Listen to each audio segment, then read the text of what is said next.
Gloire soit rendue à l'Éternel. Expansion du royaume par l'évangélisation. Et comme sous-thème, viens et vois. Nous sommes appelés à expanser le royaume des cieux. C'est-à-dire que Dieu veut étendre son royaume au travers de vous et moi. Et Dieu connaît la valeur de la relation dans cette affaire de l'expansion. Voilà pourquoi même pour étendre son royaume sur la terre, Dieu a créé l'homme et la femme. Il leur a dit, allez, assujettissez la terre, dominez la terre, multipliez-vous, soyez féconds. Imposez, en d'autres termes, imposez l'atmosphère du ciel sur la terre. Amen. Et vous connaissez ce qui s'est passé dans le jardin d'Éden, mais le mandat reste le même. Voilà pourquoi quand Christ, avant de partir, il a dit ceci, allez, faites de toutes les nations mes disciples. Alléluia. En d'autres termes, Dieu nous envoie pour coloniser toutes les nations en son nom. C'est-à-dire imposer le royaume partout où nous serons. Et quand on parle d'une nation, nous ne voyons pas seulement le peuple, nous voyons aussi l'administration. C'est-à-dire que Dieu veut que même ses enfants se retrouvent dans les institutions qui décident. L'erreur que l'Église a fait, c'est de se détacher, de se déconnecter, de se désintéresser des institutions qui décident. Amen. C'est ainsi que nous avons laissé certaines personnes à prendre des décisions, à décider à notre place. N'est-ce pas? Pourquoi? Parce qu'on n'a pas compris la mission que Christ nous a donnée. Nous, on pense que les nations, ça se limite seulement de gagner les âmes. Même les autorités ont besoin de Christ. Ah, ton amen me dérange un peu. C'est ainsi que certaines personnes doivent être de Daniel, avoir l'onction de Daniel. Et écoutez une chose, le sacerdoce, il y a plusieurs variétés dans le sacerdoce. Il y a des prophètes qui sont appelés à être avec le peuple. Mais il y a des prophètes qui sont loin qui sont loin pour évangéliser et servir Dieu au milieu des grands. Ton amen m'embête. Et vous, le Seigneur va vous utiliser. Il va vous placer dans des endroits très stratégiques. C'est dans l'objectif d'imposer le royaume. Tu vois, ton amen m'embête un peu. Et voilà pourquoi j'encourage tout chrétien qui veut faire la politique. Allez-y. Jésus revient bientôt. Nous devons posséder le monde pour lui. Nous devons gagner le monde pour lui. L'évangile de Christ n'est pas seulement pour le petit peuple. L'évangile est pour tout le monde. Et quand la Bible dit que vous serez la tête et non la queue, ça veut dire quoi? Ça ne veut pas dire être le premier. Tu peux être le premier de la classe, mais ne pas être le chef de la classe. Alors quand on parle de la tête c'est l'organe qui commande. C'est l'organe qui donne des ordres. Donc tout le mouvement que je fais, c'est la tête. Alors quand Dieu nous dit ceci, que vous serez la tête. Oh, en hébreu, quand on dit que Israël, l'Éternel Dieu est un, est unique. Le mot là qu'on a parlé qu'il est unique, ça correspond à la première lettre hébraïque. Alors cette première lettre hébraïque veut dire ceci, que parle de leadership et parle de fait d'être un chef. Donc quand on dit que l'Éternel est unique, ça veut dire qu'il est le chef, il est le leader. Alors Dieu t'envoie, il dit qu'il t'a créé à son image, mais il ne t'a pas créé pour être à la remorque des autres. Mais il veut que tu sois un leader. Alors, la véritable église, c'est une église qui influence sa société. Quand une église n'arrive même pas à transformer même sa commune, c'est qu'elle a échoué quelque part. Bien-aimé, Jésus-Christ revient bientôt. Les temps nous montrent, les signes nous montrent qu'il revient. Alors, il ne reviendra pas prendre une église faible, une église tiède. Il viendra prendre une église forte, puissante et glorieuse. Il est très important de savoir que le système actuel nous conduit à nous dévaloriser, à nous sous-estimer. Mais pourtant, tu es une créature qui a une valeur exceptionnelle devant Dieu. Amen. Parce qu'une âme coûte, une âme a un prix extraordinaire, exceptionnel devant l'Éternel Dieu. Amen. Amen. Alors, nous devons apprendre à imposer le royaume. Dis à ton voisin, imposons le royaume. Par l'évangélisation. Alors, une manière d'imposer le royaume, de faire avancer le royaume, c'est de s'engager dans cette bataille des âmes. Gagner les âmes pour Christ. Parce que plus nous dépeuplons le royaume des ténèbres, nous le rendons faible. Et nous peuplons le royaume des cieux. Nous gagnons du terrain. Je me souviens, il y a eu un réveil à l'époque, dans les années 80, 1980, 86, 85, 87. Il y a eu des conversions des sorciers, des magiciens. À tel point qu'ils commençaient à confesser ouvertement. Moi, j'étais ceci, je fus ceci, je fus cela. Amen. Alléluia. Et il y a une dame, il y a un couple qu'on appelle le couple Bouloba qui chantait. Les féticheurs n'ont plus de clients. Les marabouts n'ont plus de clients. Parce que tous les clients se sont tournés vers le Seigneur. C'est-à-dire que si nous nous engageons à évangéliser, nous dépeuplons le royaume des ténèbres et nous faisons expanser le royaume des cieux. Amen. Voilà pourquoi il est très important que chaque chrétien développe la culture de parler de Christ. Amen. Dans son environnement. Amen. 2 Rois chapitre 5. Versets 1 à 14, on parle même jusqu'au 18e verset. Il y a eu une jeune fille qui a été emmenée en captivité par le Syrien. Et regardez un peu le concours de Dieu, comment le Seigneur orchestre et contrôle les situations et les circonstances. Il va permettre à ce que cette jeune fille soit la servante de la femme de Naaman. Et Naaman n'était pas n'importe qui. Naaman était un général. Et la Bible dit ceci que c'est par lui que l'Éternel délivra la Syrie. C'est-à-dire que c'est par ses exploits que la Syrie a remporté la victoire. Donc ce n'était pas n'importe quel général. La Bible déclare qu'il était considéré. Il jouissait de la faveur de son roi.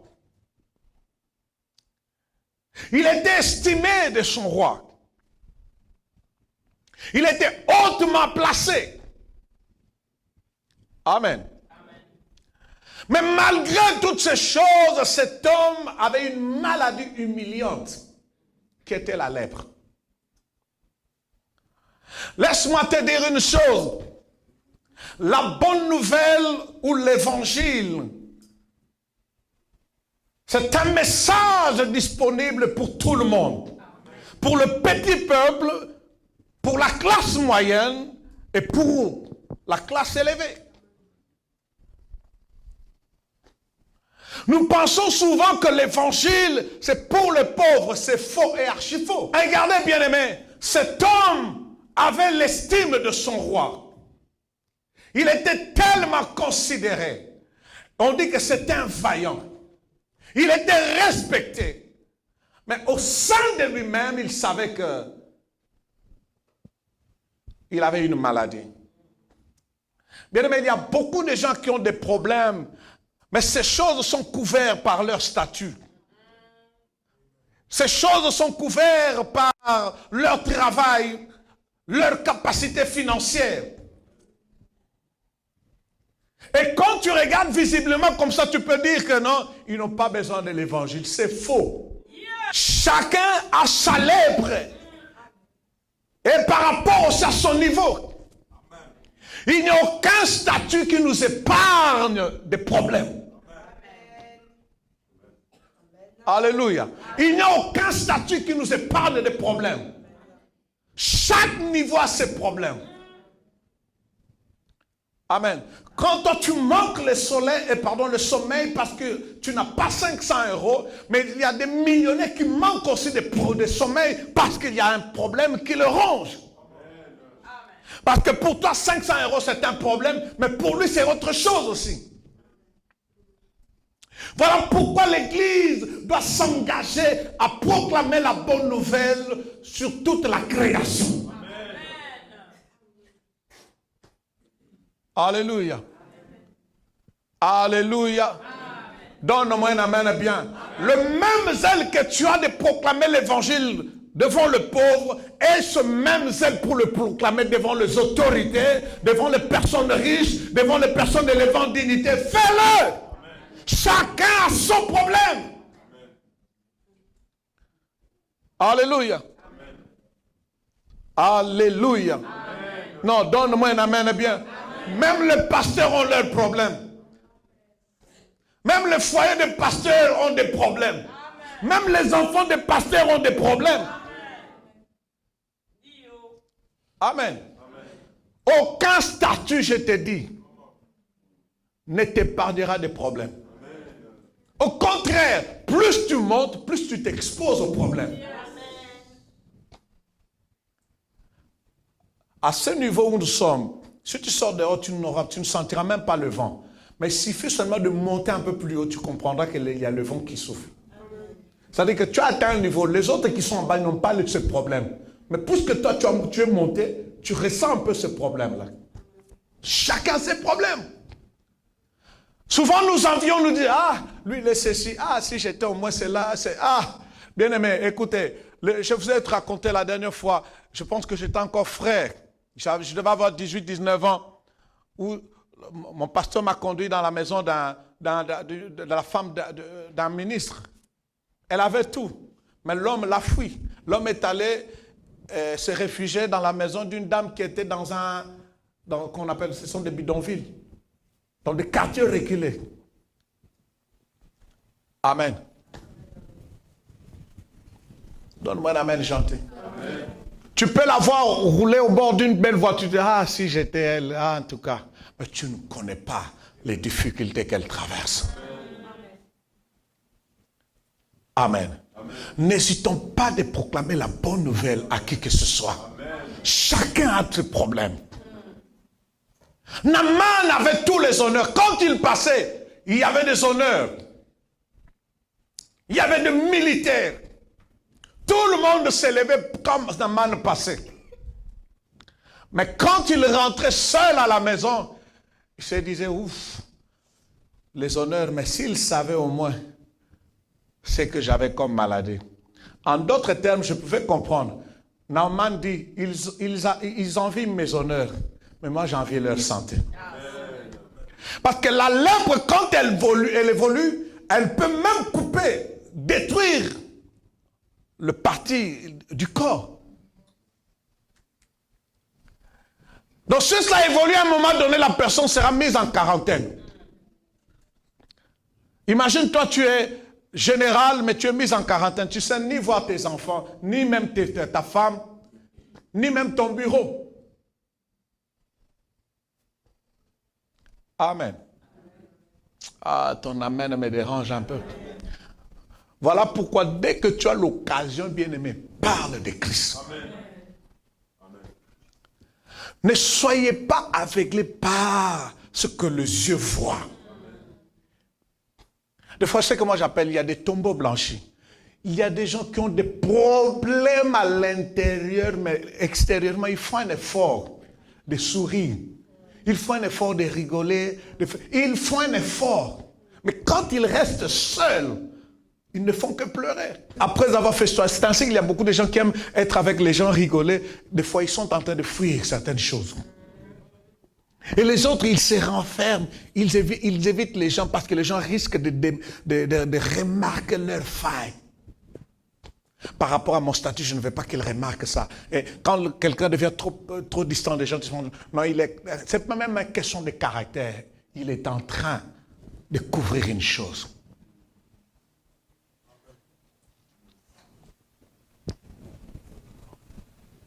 Ton amen me dérange. Donne-moi un amen bien.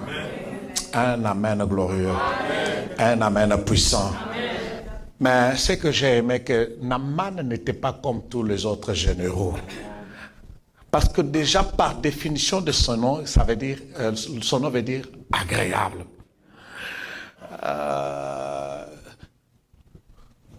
Je préfère être le premier, être un peu agréable devant Dieu. Donne-moi un amen, chante. Alléluia. Vous savez, des fois, les gens ne savent pas qu'en tant que pasteur, nous avons aussi nos problèmes. Ou quand je vous vois, je vous envie, je dis, oh Seigneur, si j'étais au moins à leur place. Un problème. Amen. C'est pour vous dire que le problème n'est pas de personne, même en tant que pasteur, nous avons des problèmes. Il y a des pasteurs qui prient pour les gens ont des enfants, mais eux-mêmes dans leur foyer, ils ont un problème, ils n'ont pas d'enfants. Vous comprenez un peu ça? Amen. Dis à ton voisin, chacun a son problème. Peu importe son statut. Chacun a son problème. Tu vois, ton amen m'embête un peu. Quand les gens te voient sur Facebook, tu te maquilles, tu es bien habillé, Facebook, Dubaï, ils t'envient, mais ils ne savent pas que derrière toutes ces choses-là, il y a quelque chose qui te ronge. C'est pourquoi j'ai cultivé la discipline de me contenter de ce que j'ai et de ne pas envier les autres. Parce que vous ne savez pas, derrière tout ce que vous voyez, c'est qu'il le ronge, c'est qu'il cache. Oh, ton amen me dérange un peu. Ton amen m'embête un peu. Ton amen ne me convainc pas. Ton amen ne m'encourage pas. Donne-moi un amen quand même vitamineux. Un amen quand même glorieux. Mais gloire soit rendue à Dieu, parce qu'il y avait une fille du royaume dans la maison de Naaman. C'est ce que Dieu va faire avec chacun de nous en ces lieux. Vous serez utilisés comme les ambassadeurs du royaume. Dieu vous placera quelque part. La maison de Naaman n'était pas n'importe quelle maison. C'est la maison des gens qui décident, qui vivent dans cette sphère de décision. Les gens qui voient le roi tous les jours. Et lui, parmi tous les généraux de Syrie, la Bible déclare que même quand le roi allait adorer, il s'appuyait sur Naaman. Donc ce n'était pas n'importe qui, c'était le cœur du roi. Et Dieu va vous positionner dans de tels environnements. Ton amen me dérange un peu. Ton amen me dérange un peu. Dis à ton voisin, Dieu va me positionner dans de tels environnements pour imposer et manifester les œuvres du royaume. Tu dis amen que le ciel matérialise cela. Tu dis amen que les anges matérialisent cela. Dis à ton voisin, je suis un fils du royaume. Je suis une fille du royaume. J'ai une mission. L'église est l'ambassade du royaume. Nous avons une mission, bien-aimés. L'église ne peut pas avoir peur du statut des gens. Malgré leur statut, ils ont des problèmes. Je t'annonce la bonne nouvelle qu'il y a une solution à ces problèmes. Non, j'aimerais te dire qu'il y a une solution à ces problèmes. Ce qui est impossible financièrement, ce qui est matériellement impossible, ce qui est médicalement impossible, je pourrais t'annoncer une bonne nouvelle. Je t'annonce une bonne nouvelle. Jésus-moi parlant, bien-aimé, cela est possible. La Bible déclare que tout est possible à Dieu.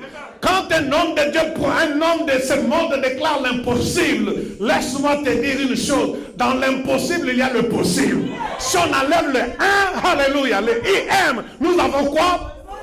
C'est-à-dire que quand il y a un impossible, sachez bien que derrière l'impossible, se cache déjà le... Oh, quelqu'un peut déjà célébrer Dieu pour ses problèmes. Tu peux déjà célébrer Dieu pour ses difficultés. Parce que dans cette difficulté se cache la gloire de Dieu. Ah, ton amen m'embête un peu. Ton amen me dérange un peu. Ton amen n'est pas vite. Est-ce que je peux m'adresser à Aman ici? C'est un Aman ici. Naaman, laisse-moi t'annoncer une bonne nouvelle. Je connais un Dieu. Je sais qu'en Syrie, ici, il n'y a pas de solution. Je sais que dans ta famille, il n'y a pas de solution. Même ici en Europe, il n'y a pas de solution. Mais je t'annonce une bonne nouvelle. J'appartiens à un royaume. Et dans ce royaume, il y a un roi qui est au-dessus de tout roi. La Bible déclare toute autorité, tout pouvoir, toute sagesse se retrouve sous ses pieds.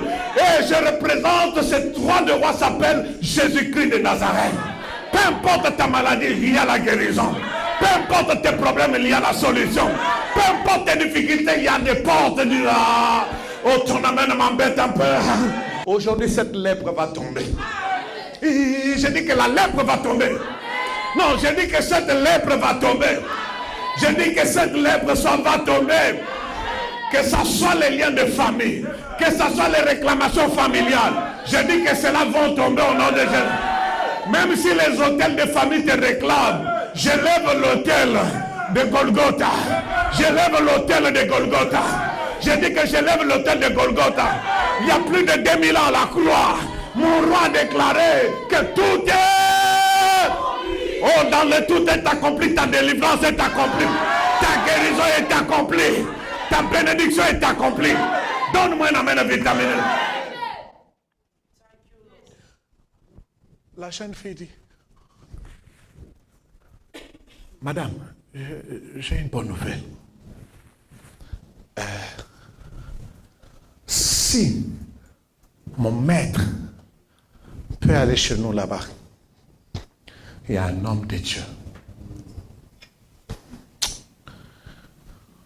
Vous savez, quand on a des problèmes, même quand c'est un enfant qui propose des solutions, on est tenté à... Oui.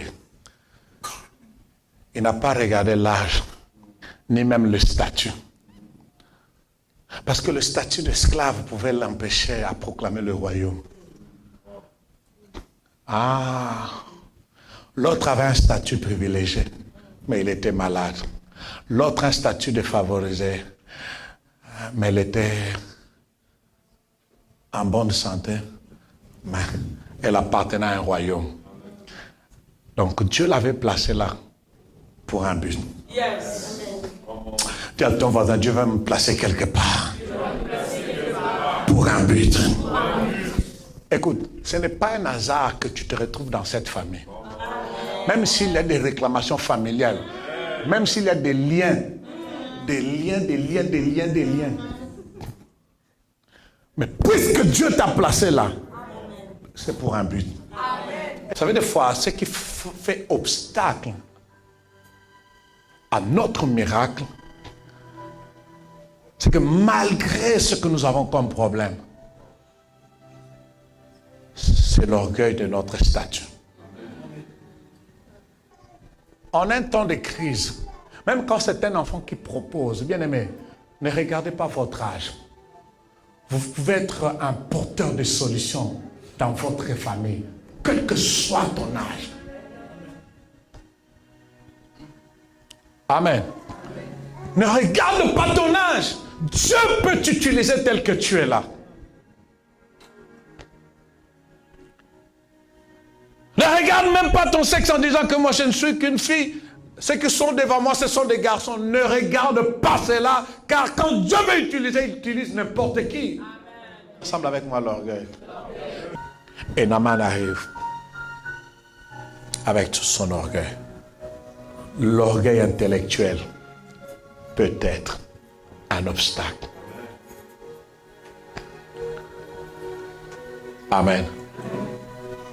L'orgueil de ton physique peut être un obstacle. L'orgueil de ton argent peut être un obstacle. Ton intelligence peut devenir un obstacle à la visitation divine.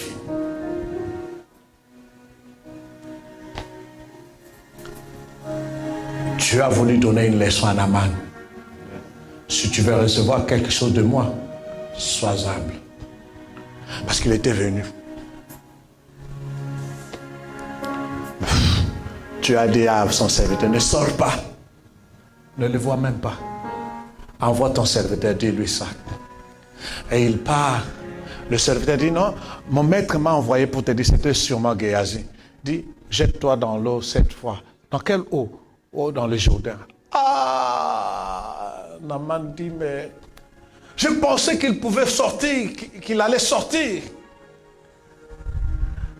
Qu'il allait prier pour moi. Et qu'il allait même agiter sa main. Et la Bible dit ceci que il a commencé à évoquer le fleuve de Syrie. Il dit, mais chez nous, on a des fleuves majestueux, mais qu'est-ce qui se passe? Parce que le fleuve qu'il a évoqué, à cette époque antique, le fleuve était bien décoré. Il y avait des arbres tout autour de ce fleuve et il y avait les statues de leurs dieux. Ce qui fait que les gens, quand ils venaient au bord de ce fleuve, ils célébraient les cultes à leurs dieux. Pour Naaman, ça n'allait pas être humiliant d'aller même se baigner dans ce fleuve-là. Parce que ce fleuve n'était pas seulement de fleuve, mais c'était même un lieu d'adoration. Donc quand il se plonge, les gens pouvaient dire, oh, il a atteint un niveau d'adoration élevé par rapport à nos dieux. Mais le Jourdain, un fleuve simple, sans décor et sale.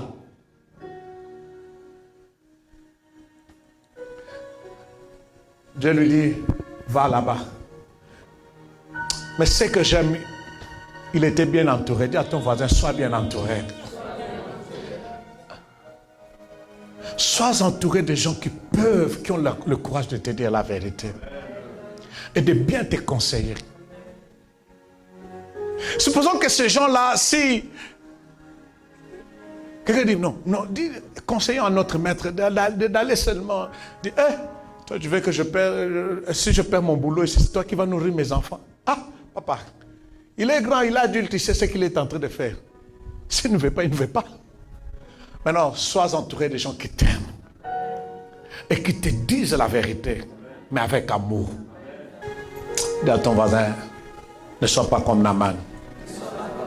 Brise ton orgueil. Qui es-tu? Qui es-tu? Le Seigneur peut retirer le souffle maintenant. C'est fini. C'est fini. Cesse d'être orgueilleux. Viens avec humilité dans la présence de Dieu. Encore une chose qui m'a tellement interpellé. Le Seigneur m'a dit, tu vois, beaucoup viennent dans ma présence, mais ils sont encore orgueilleux. Naaman a effectué le voyage, mais orgueilleux même d'observer les instructions que Dieu lui donne. Tu as payé le prix de ton temps, tu as pris ton transport, tu es venu jusqu'à ces lieux. Mais on te prêche la parole, tu ne veux pas appliquer cette parole. À cause de l'orgueil. Mais pourtant Dieu veut te visiter. Dis à ton voisin, mets de côté ton orgueil. Naaman, il était bien entouré. Les gens lui ont procuré de bons conseils. Dis à ton voisin, un bon conseil. Sois entouré de bons conseillers. C'est très important. Souvent les leaders tombent parce qu'ils sont mal entourés. Entouré de profiteurs, de flatteurs, de mauvais conseillers.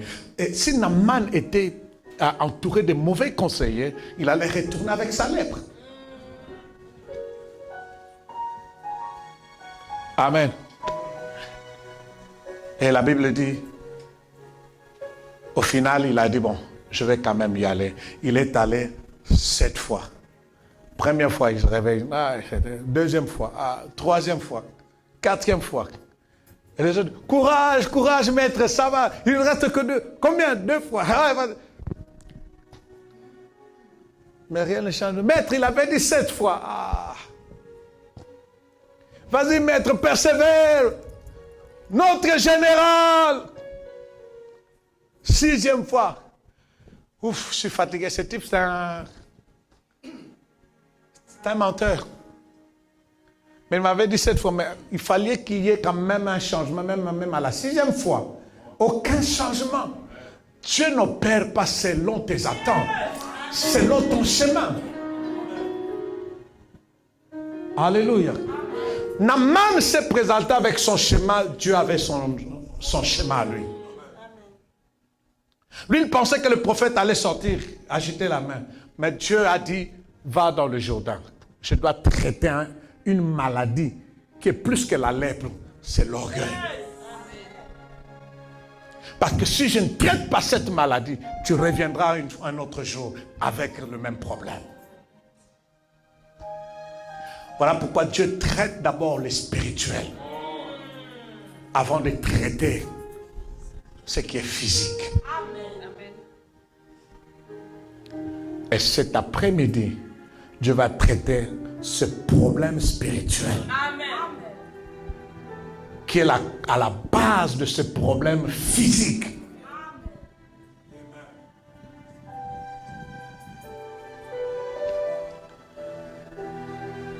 Et quand il entre pour la 7e fois, il se disait, ce type, si rien ne change, il saura. Sur le trône, le roi avait peur parce que la Syrie était une grande puissance. Mais dès qu'il est sorti, le Dieu des possibilités illimitées a manifesté sa fidélité. Oh, donne-moi un amen bien. Dis à ton voisin, ça sera comme un rêve. Dis à ton voisin, ça sera comme un rêve. Dis à ton voisin, j'atteindrai ce niveau comme un rêve. Et c'est comme un rêve que tu deviendras député, n'est-ce pas? C'est comme un rêve que tu deviendras entrepreneur, n'est-ce pas? C'est comme un rêve que tu deviendras cette évangéliste puissante, n'est-ce pas? C'est comme un rêve que l'armée du réveil atteindra un niveau élevé, n'est-ce pas? C'est comme un rêve que tu deviendras millionnaire. C'est comme un rêve qu'il y aura la guérison dans ta maison. C'est comme un rêve qu'il y aura la guérison dans ta propre vie. Tu me donnes un amen que le ciel bouge déjà. Oh, donne-moi un amen bien. Donne-moi un amen glorieux. Je ne sais pas si tu es arrivé à la 40e fois dans les jours de journal. Mais je sais une chose, qu'aujourd'hui soit la 7e fois pour toi. Je dis qu'aujourd'hui soit la 7e fois pour toi. Je dis qu'aujourd'hui soit la 7e fois pour toi. Je dis qu'aujourd'hui soit la 7e fois pour toi. Il est entré dans le Jourdain avec la lèpre.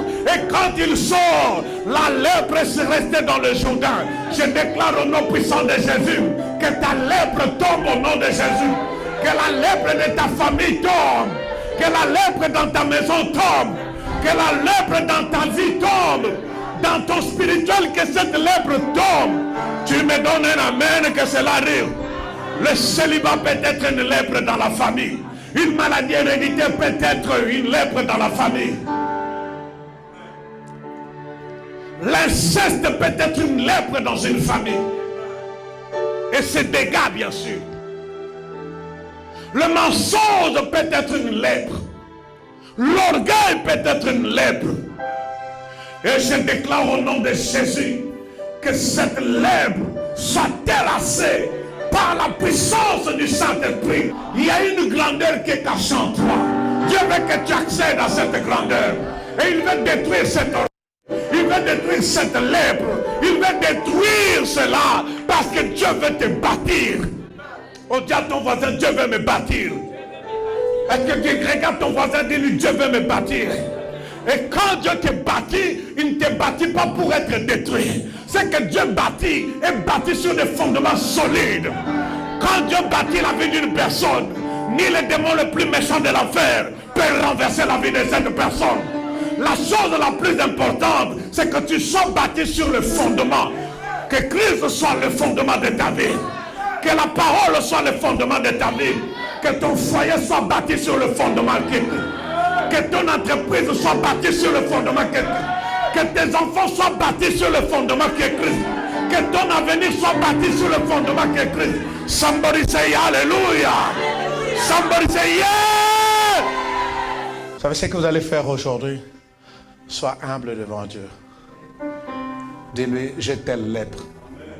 Même le pasteur ne le connaît pas. Je t'avoue cette lèpre.